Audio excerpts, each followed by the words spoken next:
celui qui accepte le mal sans protester coopère vraiment avec lui. Je pense que cette situation est appropriée pour introduire le sujet pour lequel je souhaiterais vous entretenir aujourd'hui. Ce sujet est celui de l'insécurité, sujet qui n'est pas nouveau. Insécurité dans laquelle vivent tous ceux qui séjournent sur notre territoire. Sur la table de travail du président de la République ce matin, un dossier, celui de l'insécurité. Le phénomène prend des proportions inquiétantes pour les populations, en zone urbaine et rurale. Face à la montée des périls, le numéro 1 de la République condamne fermement la résurgence d'un phénomène contraire à toute valeur humaine. Ce n'est pas un problème nouveau. Ça fait plusieurs fois que nous en parlons.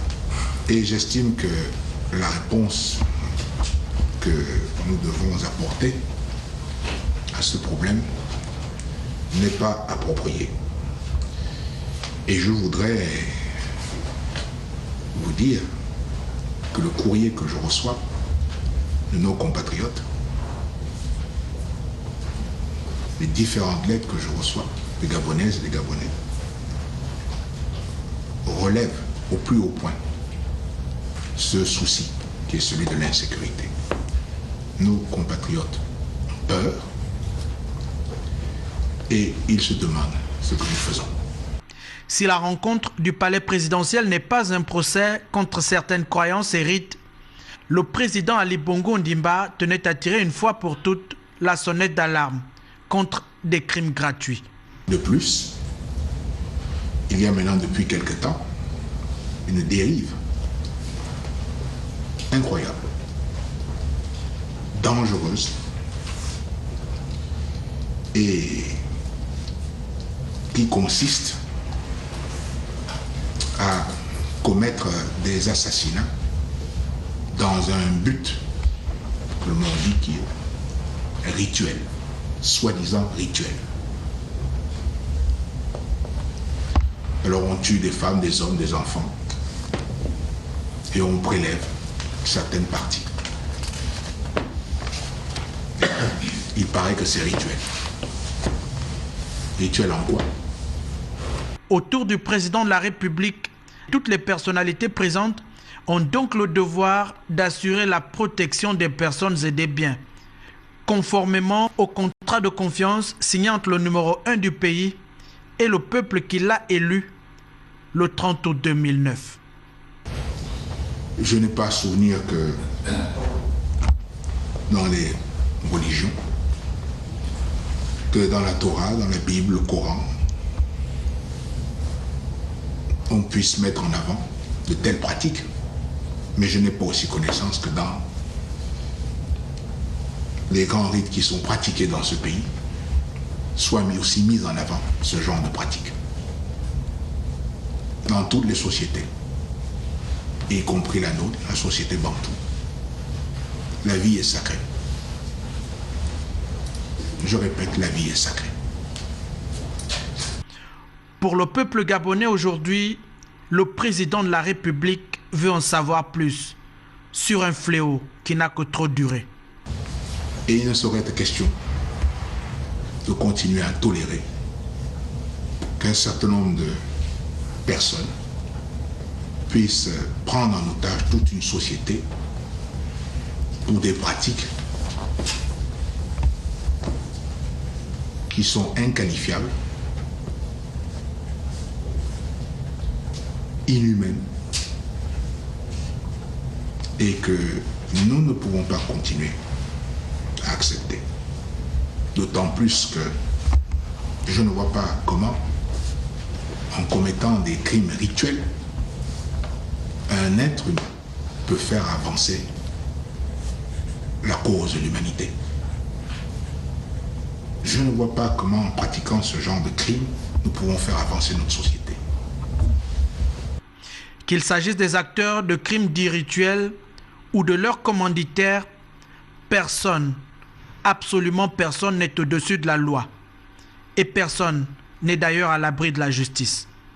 Ce n'est pas concevable.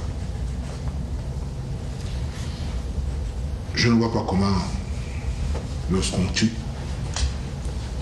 des personnes qui ne vous ont rien fait, simplement pour un gain matériel, pour gagner une place, de l'argent, je ne vois pas comment ce genre de choses peut fonctionner, peut marcher. C'est totalement ridicule. Je ne vais pas me lancer contre les croyances des uns et des autres, mais il est un fait que si tout ce qui était soi-disant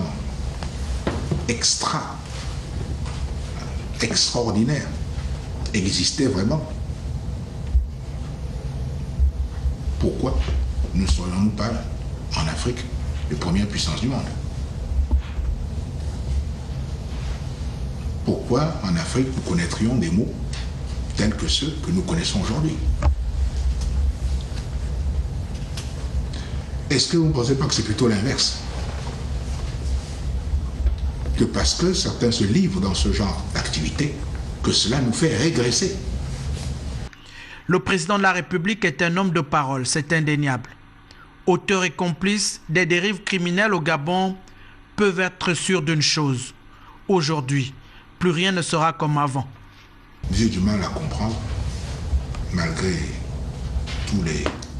toutes les instructions que j'ai pu donner en ce sens, pourquoi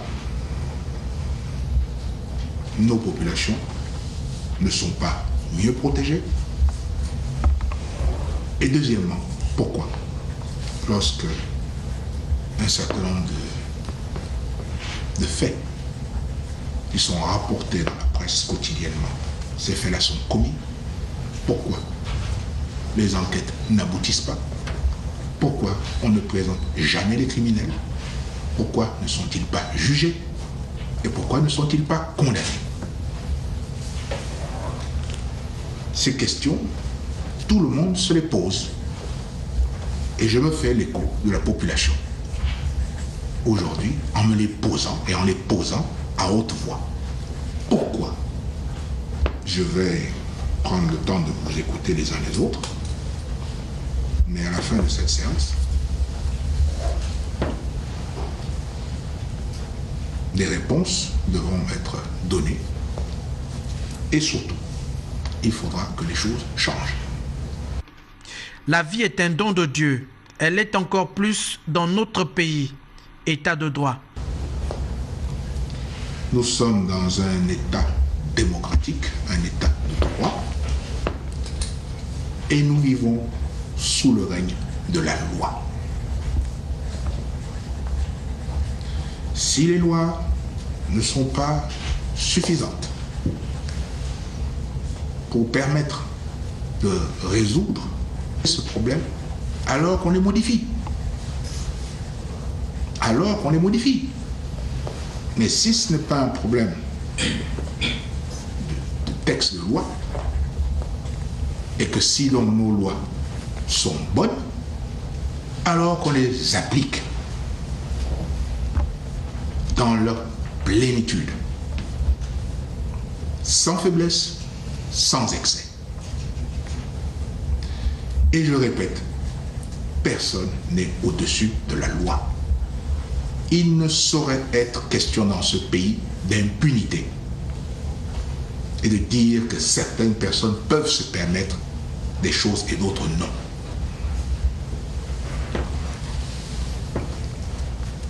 Les Gabonais et les Gabonaises ont porté à la magistrature suprême pour faire appliquer la loi. Rien que la loi et toute la loi. Et c'est ce que je ferai. Le président de la République, qui s'est engagé sur des réformes courageuses depuis son accession à la magistrature suprême, monte désormais au créneau pour condamner l'insécurité et les pratiques contraires à la valeur humaine. Avec à la clé, certainement très bientôt, des mesures encore plus fortes pour la sécurité des personnes et des biens, considérant la reconnaissance de la dignité inhérente à tous les membres de la famille humaine.